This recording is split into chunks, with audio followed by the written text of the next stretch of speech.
Bald heads and thinning hair, you usually think of men. But more women are losing their hair now for some very surprising new reasons. Health and family reporter Diana Gonzalez is here with the bald truth. Many women may not realize it, but something right in your own home that you take every day or things you do every day could be causing hair loss. Doctors are seeing more of it, and now more can be done about it. While you're doing this, are you worried you might be losing more of your locks? The hair just drops off the head, honestly. When I shampoo, literally tufts of hair come out. Katrina, a stylist for 25 years, doesn't know why her hair's falling out. Experts say it's perfectly normal to lose between 100 and 125 hairs a day from all over your head. I would say this is approximately 100 hairs. But what if you're shedding more than that? Dr. Bernie Nussbaum is a dermatologist whose practice is solely dedicated to hair loss. He's noticed an unusual trend: more women with this type of thinning along the temples.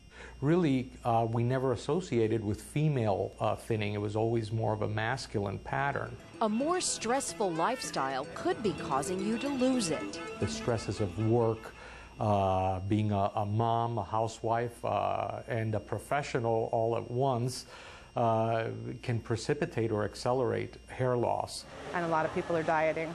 And so I see a lot of people, especially women, losing more hair than ever before. Yes, dieting.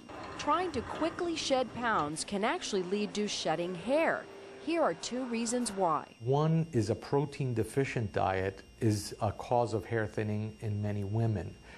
The other is an abrupt loss of weight. A sudden weight loss is just a stress on the body as a whole and will cause a temporary hair shedding episode to occur. I was very frightened when my hair started to fall out. Linda Holden quickly realized what was at the root of her hair loss. Once I realized that my hair was thinning, I did realize then that it was the medication that was causing it. That's right, medication. It's a side effect most people are unaware of. There are numerous medications which can cause hair loss, including medications that are commonly used. Like drugs to treat acne, cholesterol, blood pressure, blood thinners, even some birth control pills. In Linda's case, it was her arthritis medication.